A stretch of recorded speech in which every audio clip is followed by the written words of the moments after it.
What's up guys, welcome to another video. Before I get started, I do want to mention that if you haven't done so already, please watch my video from 2 years ago where I showed you my new main phone, which is the Samsung Galaxy M53 at the time. If you haven't watched that video, just go on my channel and go look for it, or I will provide a link in the description to it, because it's probably a better idea if you take a look at that video first before you look at this, to get a more, better understanding of this and to add more context to what I'm about to show you and tell you about.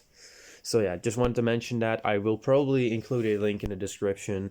If I do forget, then please look at it, look it up on my channel, because it will add a lot more context to this video and it's appreciated. So, this device right here, a Samsung Galaxy M53 with a lot of tech stickers on it, has been my main phone for about 2 years now. I bought it on the 1st of September 2022. And honestly, I don't like this phone.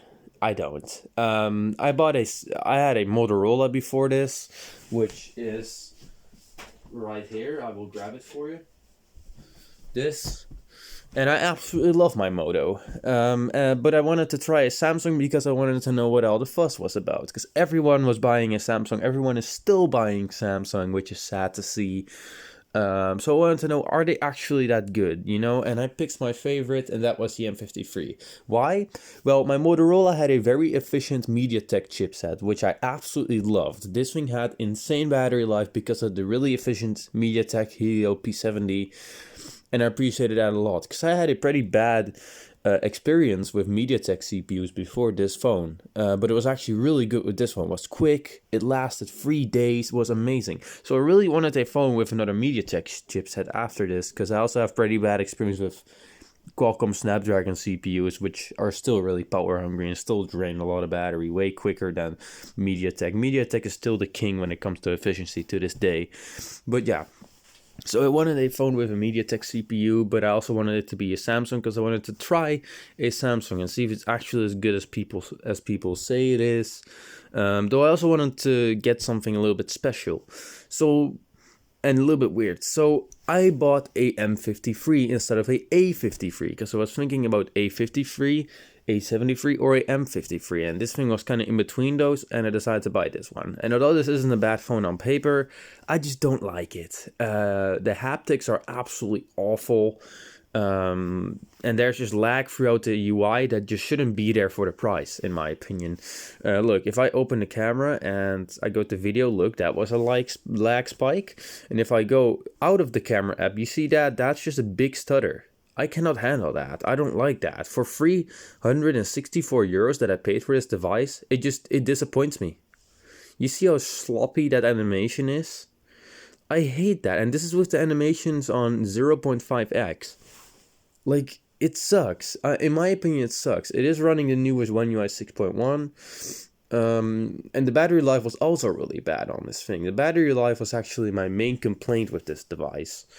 Which is kind of weird, and that kind of doesn't make sense to me, because the battery life on this MediaTek phone was awesome, and the efficiency on this chip should be better. This thing has a MediaTek Dimensity 900, which absolutely smashes the P70 in terms of performance, but it's also better in terms of efficiency. But this thing doesn't get any better battery life. The battery life was way worse than on the Motorola. So I could get a full day of use out of this, or maybe 1.5 if I, used it lightly, or 2 if I didn't touch it at all. And then I mean not touch it at all, because this thing drains quite a lot in standby. I just wasn't satisfied with it. I didn't like it. The battery life wasn't good enough. Was too big of a downgrade. The cameras were great though. It wasn't all bad. The cameras were great on this thing, and they still are. This thing takes really good pictures for what it is, even 2 years later, with that 108 megapixel lens from the A73. And it's still pretty quick as well. Those are not my complaints. Performance and the cameras are still good on this device. It's just that the battery life was very disappointing, and the software experience was atrocious, to say the least. The haptics are awful. I don't know if you can hear it. I'm holding it to the mic, but that's just horrible. For for 364 euros. This is a $150 cheapo Motorola with better haptics than a phone that costs more than 200 euros more. Like, that just doesn't make sense to me. That's not what I call value. I was expecting value from this device, looking at the specs and stuff. But no, it sucks. And more Samsung phones suffer from this. The A52 has even worse haptics than this, or vibration motor. The A32 has absolutely horrendous sounding vibration motor. The haptics on Samsung phones are really good normally. The A54 has really cool ones. A55 is pretty good. A34 has better haptics than this, which is a lower tier device. My friend's A34 beats this device in some areas, despite being a lower tier phone, and that also really pisses me off. But yeah, overall, I just wasn't satisfied with this. The software support was bad. Samsung didn't really give this thing updates much. And overall, just using this phone as a day-to-day experience, it just disappointed me every single time I used it. It didn't make me happy at all, because I just regretted my purchase and wish I purchased something else. And now I finally had a really big amount of money and felt like I could finally make the change to a new phone, because I didn't want to live with this anymore. I didn't want to wait until One UI 7, because this device will get the One UI 7 Android 15 update still. This thing is still supported, though it is on the minimum. The M52s doesn't get any updates anymore, so this is the minimum device that will get One UI 7 in terms of the M5 series. But yeah, I just wasn't satisfied with this. The battery life sucked, and it still does, even without this. It's a bit better without the SIM card in it. Like, there's no SIM card in here anymore.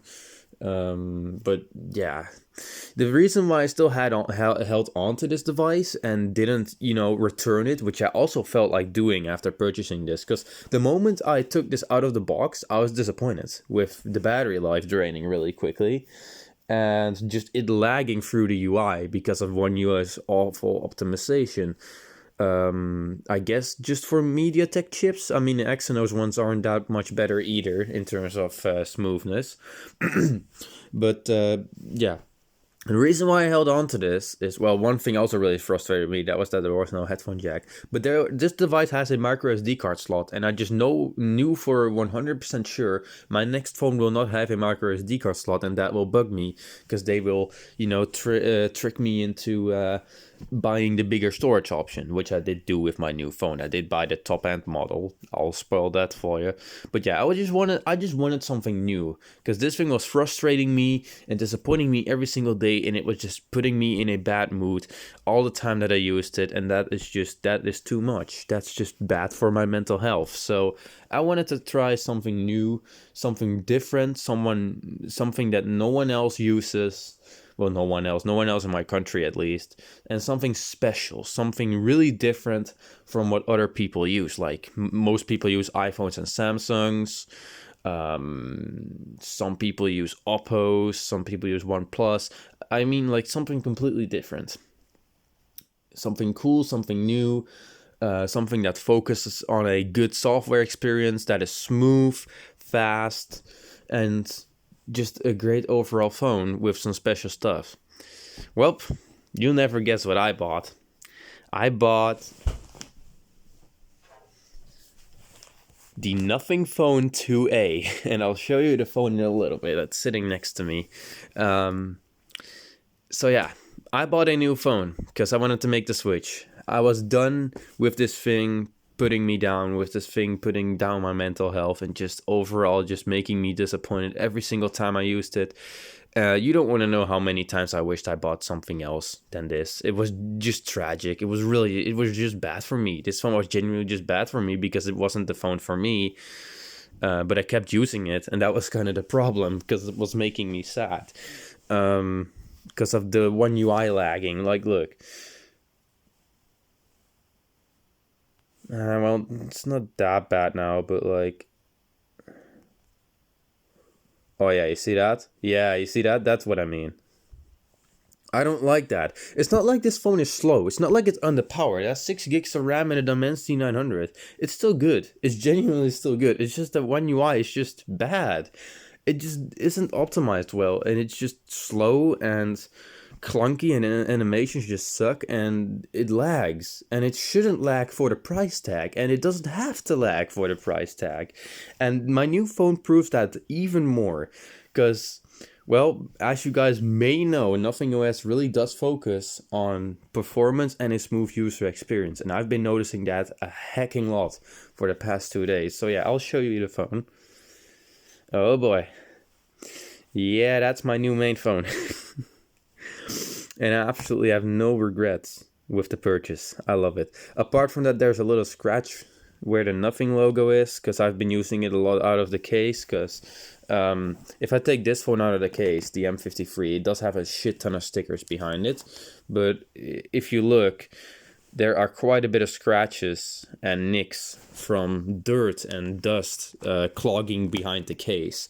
So yeah, my friend has a A34 and he used his phone out of the case at home and he barely has any scratches on the plastic. So what I decided to do is I just take my phone out of the case every time I come home and just use it out of the case. And when I go outside or something again, I just put it back in the case. I do have a Nothing Phone 2A case right here. But yeah, I bought a Nothing Phone 2A. I was thinking about it for like a month or so, watching tons of reviews. I mainly wanted to buy it because of its better battery life and its focus on performance. I don't really care that much about the camera, because most people said the camera was okay, but not like exceptional for the price or something. I don't really care about that. It has to take decent pictures, but that's my only, that's my only desire. That doesn't have to do that much more. As long as it can capture 1080p 60 on all the lenses, I'm happy. Like, I don't care about anything else further. And the ultra wide has to be decent, because the ultra wide on this M53 is atrocious. Like, I don't know what this thing has, a Sony lens for the ultra wide. I don't know what Sony was thinking, but it looks awful. Like, it genuinely looks really grainy and really bad. I will take a ultra wide picture for you real quick. Like, just look at it. If I zoom in on the Motorola, like, I'm filming in 1080p, but I'm pretty sure you can kind of see it. It's really grainy and really out of focus, and it looks awful. Like, it's just bad. It's really, really bad, and I don't like to use it. Something I did like about the M53 was its macro lens. People normally don't care about the macro lens on phones at all, but this is a Motorola One macro. Like, I like taking macro pictures. I just do. And the Nothing Phone doesn't have that. It doesn't even have a macro mode, but yeah, here it is. I wanted something special, so I got something special, and I absolutely don't regret my purchase. Other than that, I could have, of course, kept using this thing and just, move on with it for the past 2 years. Because I was thinking about using this phone for like 4 years or something. Because I treat it really well. I only charge the battery to 80 to 85%. I don't use a fast charger and stuff. Like, it could last. I treat my phones and just devices in general in ways that they can just last longer than the competition, because everybody charges their phone to 100% with a stupidly fast 67 watt fast charger or something. But yeah, I absolutely don't regret my purchase. This phone absolutely further proves my point that this thing absolutely smashes most of the phones from this price tag, because it feels really premium. Despite the plastic on the back, which, yeah, it's not the greatest, the plastic on the sides feels really good, the aluminum buttons feel really good, and this is most definitely the prettiest phone you could ever buy for 350 bucks. I bought this for 357 euros on sale, which is a bit cheaper than the Samsung as well, and I absolutely don't regret my purchase at all. This is what my lock screen looks like. Overall, this has been such a pleasant experience. I really don't want to go back. I don't think I ever want to Samsung again. At least not one of those stupid mid-range ones that I just bought. I mean, I get that they've improved. They have. I used a A54 for a little bit, and the haptics are way better on that phone compared to the O3 series of devices. In fact, pretty much all the A04 devices,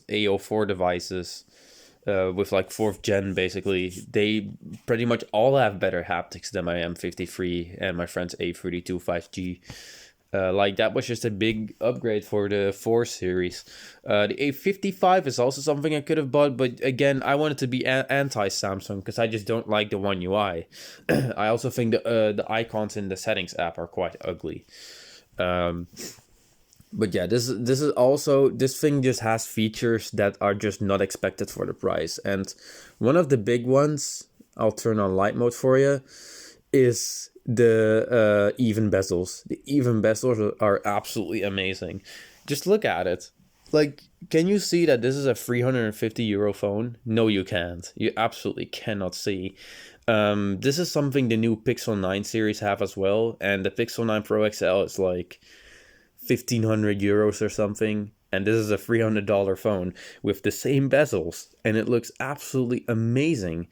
Software wise, this has been a huge upgrade.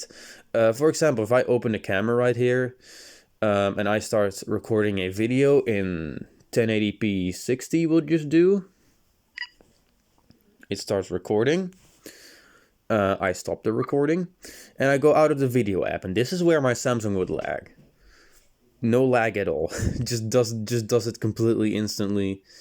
Switching out and in and out of the camera app, it's absolutely not a hassle at all, and it feels instant, really smooth. If we do the same on my old phone, look, there's already a pretty big delay between switching from photo to video. If I start a recording on here, this is 1080p 30. I stop the recording, get out of the app, and there's just this really sloppy animation that just doesn't look good at all. And we have that horrible ultra-wide picture that I took. Actually, let's do the same thing on the Nothing phone. Let's take a picture with the ultra-wide with the same object on screen, because this is a different lens. Let's take a look if that ultra-wide picture is any better. It is. It does look a lot better.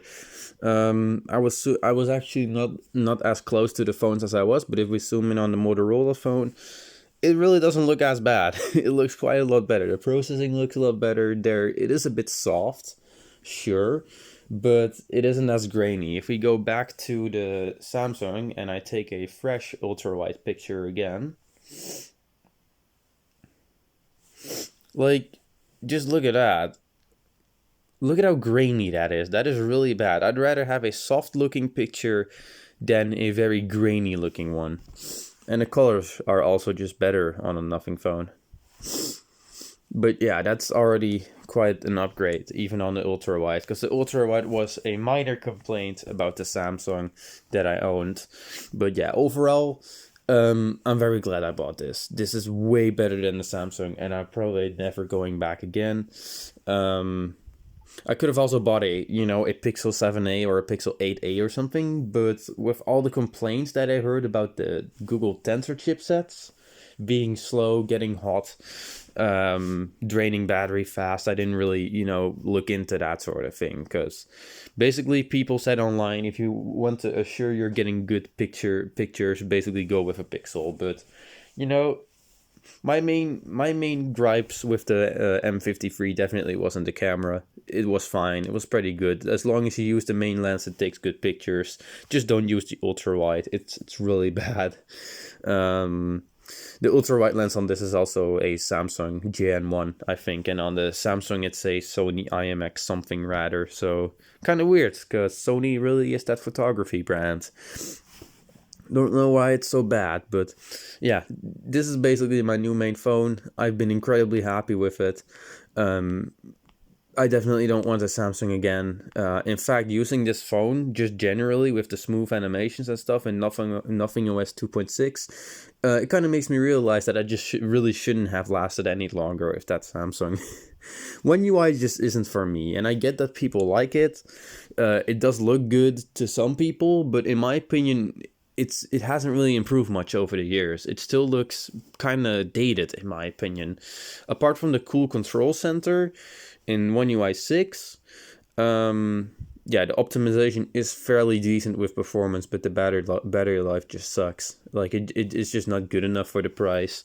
And that was just bugging me, the fact that you can get so much better for the price. Also, I forgot to mention the haptics on this phone are awesome. I was going to say awful, but no, these are really good. These are like classic OnePlus haptics, which isn't a surprise to me because, you know, Carl Pei, the person that literally made the Nothing brand, worked at OnePlus, so it makes sense to use a similar vibration motor in that. But if we start typing, yeah, the vibration motor literally makes a sound. It's really cool. So yeah, that's basically my new main phone, the Nothing Phone 2A. You can tell me what you think about it in the comments. Should I have waited for the Nothing Phone 2A Plus, which isn't available in my country? We have to wait till like September till it comes out. And even then, I kind of have a doubt that it will come out at all because it's not a big upgrade over the 2A. I did look at a lot of comparisons between the Plus and the normal 2A. And first of all, I think the Plus is really ugly. The metallic gray color is really ugly in my opinion. People seem to like it.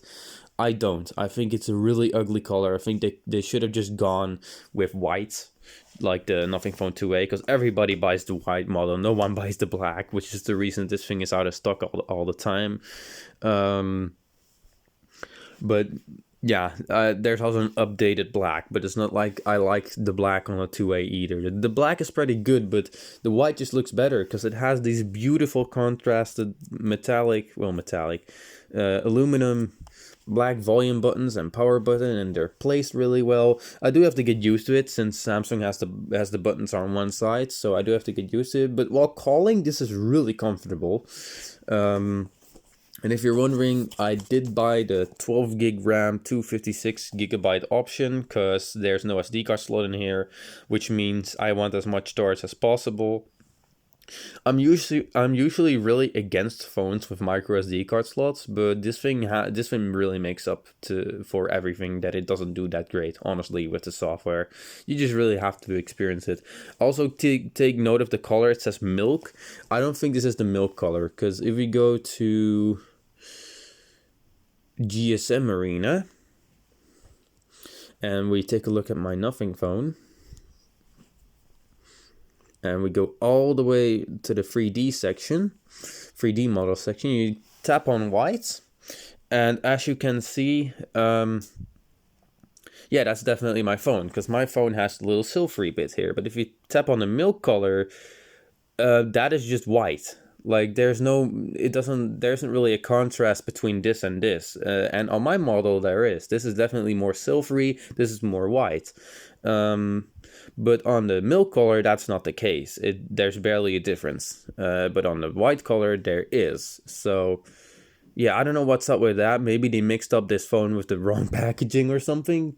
I don't know. I did buy this from a third-party seller, so that could be a thing. Either way, I don't really mind if it's either of these colors, because I love the way it looks, and that's the most important thing. I'm really glad I didn't buy the black model.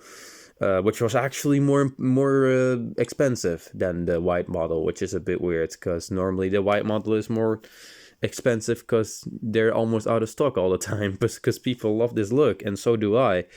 The glyph lights, I do use those. I do use those a little bit. I mainly use them as a timer for my mom when she's cooking, or I just use it for notifications a lot because I'm the type of person who really doesn't want to miss any notifications. And also, I wanted to mention that I normally don't like ringtones and sounds anymore on phones. Like, I should really make more videos about old phone ringtones, because they're so much better than the new Samsung ringtones, and just also Google ringtones, in my opinion, they're just not great. Like, they're kind of boring. They don't do anything cool. Well, Nothing did implemented this ringtone thing that they have with the glyph lights exactly the same way Nokia's did. Like, Nothing's the Nothing brands tries to make tech fun again, and I can definitely see the way they did this. Because remember the Nokia 3220, that disco light Nokia phone with lights on the sides, that go absolutely crazy to the beat of your ringtone. That's kind of how they did this. If I go to a ringtone and play it, it literally starts vibrating to the beat and flashing the glyph lights. Like that's a lot like that Nokia phone, and it is really, really fun. It's just that it is something from ages ago that just didn't really take off. It's just a one phone thing. The only phone that did that was the Nokia 3220, which is really a phone I should get in my collection. But I love that. The way they did the ringtones on this thing, they do make it fun. They did it the way Nokia did, and they're not trying to copy Nokia, of course. They're trying to make something original, but they honestly did do it the Nokia way, and I love it.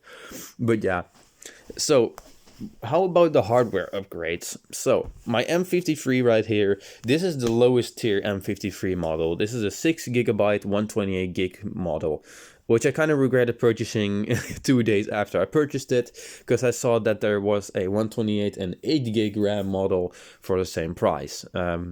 Yeah, so that already sucks when I bought it. Absolutely love the camera island on the Nothing Phone 2a. It looks really good. But yeah, now I have the top tier Phone 2a with 12 gigs of RAM and 256 gigs of storage, so twice the storage, twice the RAM. CPU wise, this has 2x 2.4 GHz Cortex A78 cores and 6x 2.0 GHz Cortex A55 cores, which is not bad. But the Nothing Phone 2a has 2x 2.8 GHz cores with new Cortex A715 cores, so not A78.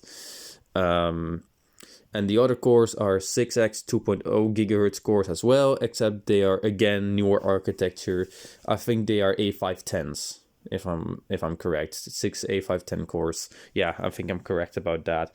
And it also has a pretty damn good Mali G610 MC4 GPU, which, the GPU on the M53 was already pretty damn good, and the A53, the G68 MC4, really not a bad GPU at all. It ran all the games that I threw at it completely fine. I'm not a mobile gamer.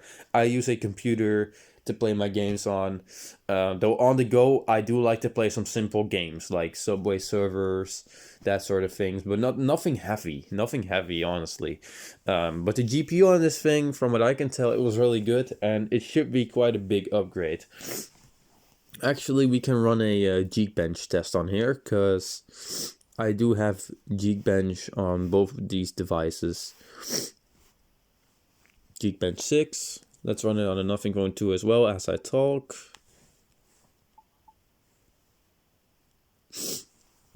GPU. Let's turn on dark theme again. And let's go. So while that is running, so yeah, it is a bit of an upgrade. Honestly, the biggest upgrade again, and the biggest noticeable difference really is the software between these. Now, I haven't used a Pixel in my life. I've never owned a Pixel. They are not popular in my country at all in the Netherlands. In fact, you couldn't even get them. Since the Pixel 7 Pro, you can buy a Google Pixel in the Netherlands. But before the Pixel 7 Pro came out, you couldn't. They were simply not available. You could buy them in Germany, but you couldn't buy them in the Netherlands. They simply just weren't sold there. So, Pixels are still kind of a new thing for me, because I have seen a couple people walk around with them, with a Pixel 7. But yeah, not much. I don't know how the software is on those. I have used a Pixel 8 Pro in a store, just messing around with it for a little bit.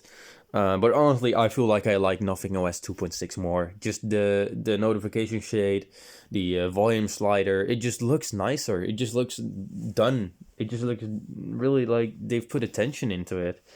But yeah, I haven't daily drove a Pixel ever, but from what I have, from my own experience, I take Nothing OS 2.6 over the Pixel UI. Now, people are can fight over that in the comments, that Pixel is better, blah, blah, blah. And although I do agree that if you buy a Pixel 7a or 8a or something, you can assure to yourself it's going to take great pictures, I care more about battery life and just day-to-day performance, which the Nothing Phone 2a just smashes the Pixel 8a in terms of battery life and also charging speed. And just a quick note on that charging speed. I don't use 45 watt fast charging on this, let alone fast charging at all. The reason why my M53's battery has held up so well over the years, well, not in terms of software, but just, the degradation wise, is because I always charge this phone using a 5 watt slow charger and charge it to 85 to 80% with that battery protection feature that Samsung has. Don't know about Motorola, but Samsung has it. And I did that for 2 years straight. Guess what the battery health from this thing is at? I did a test with AccuBattery, a app that lets you measure the battery health on an Android device. And I drained it all the way to 0 till it died. And then I plugged it in with a 15 watt fast charger.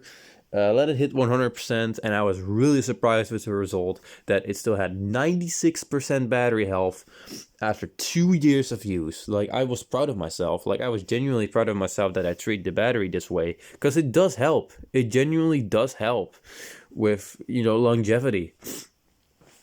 And although I have heard from one YouTuber that Nothing has promised, 3 years of battery longevity before you can start noticing a possible degradation. And the Nothing phone does use a different battery than the Samsungs. My Motorola and my Samsung both have a ATL battery from, the company ATL, really big company that is really, specialized in lithium batteries. But the Nothing phone has a BYD battery, the car company. So it is something different. And one thing I have noticed between these two battery brands is that the Nothing phone doesn't really heat up while charging at all. My Motorola had this heating issue, which was common with the One Macro. I'll turn it on for you.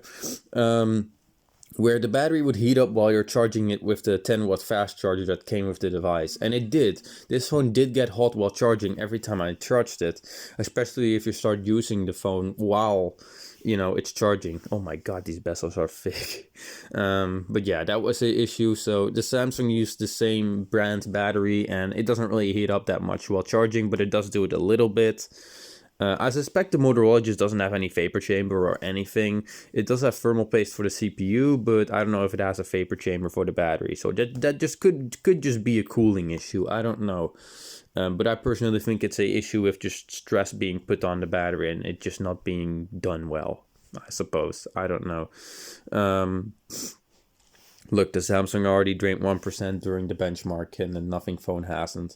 But yeah, overall, I absolutely love the Nothing phone. I definitely don't regret my purchase at all, despite it being quite a big purchase. The Nothing phone just really proves my point that I didn't have to live the way I did with the Samsung, where the value just isn't good. The value for money just isn't there, and you can feel that in the software, in the haptics. You can't feel that on the cameras. The cameras are good. But you do feel that in terms of software support, because I haven't had an update on this thing since 2 months, which kind of sucked. And when I turned on the Nothing phone for the first time, I already had an update. So yeah, and from what I could tell, the Nothing phones are supported really, really well. And this thing has already had like 8 updates since its release, which is like 6 months. So that's really, really good. Jesus Christ. That's my old notification sound. But yeah, it just further proves my point, because the cheapness of this phone, the things that I cheaped out on, where you can just tell it's a cheaper phone than the rest, is the haptics, the battery life being shit, the software support being kind of shit, the bezels. Well, the bezels, it's really special that the Nothing Phone 2a has, even bezels, but that's something I really love about it. My dad has a Poco X6 Pro, and even it doesn't have that. Like, that's a even more premium device than the 2a. But yeah, I will let this benchmark finish. The Nothing Phone is absolutely crushing the Samsung, as you can see. The Samsung is at 44, the Nothing Phone at 55. But yeah, that's the main reasons why I wanted to upgrade and get something new, because of, me just not enjoying this phone because of the cheap outs that they did for the price that just aren't needed. You can have a premium experience for just 350 euros And this Nothing phone just proves it. You know, and I could have also just gone for the Nothing Phone 2, but software support is also kind of an important thing to me. And although the Nothing Phone 2A only gets 3 years of Android upgrades and 4 years of security, it's still not bad. It's better than the Samsung, I feel like. Because although this phone will get one UI 7, that's the last it will get. After that, I'm sure it will not. Oh my god, it already finished? 3,187. Holy shit, let me screenshot that. Wow, that is twice as fast as the Samsung. That's insane. But yeah, that's basically the reasons why I bought a new phone, because it doesn't have to be this way, and it never had to. And that's the reason why I bought a Nothing phone, because I just wanted something that actually fits my needs and actually has what I want, which is premium haptics, a focus on performance and a good user experience, and great battery life. And that's just something that the Nothing phone really succeeds in. Look at this, man. This is quite a big difference, as you can see. Let me take a picture of this real quick. There you go. But yeah, that's basically it. Enough yapping. I'll let you go now. But yeah, that's basically it. That's my new main phone, the Nothing Phone 2A, and I absolutely love it. If you have any questions, let me know down below in the comments. I will leave a link to my video where I took a look at the M53 when I got it brand new compared to the Motorola. If you're into that, I really hope you are, because it helps me out. Motorola is still fine, by the way. Still works completely fine running Android 10. This phone had probably the worst software support I've ever seen on a phone, honestly. Oh god. But yeah, let me know down in the comments what you think. Like and subscribe. Most importantly, have a good day, and see y'all in the next video.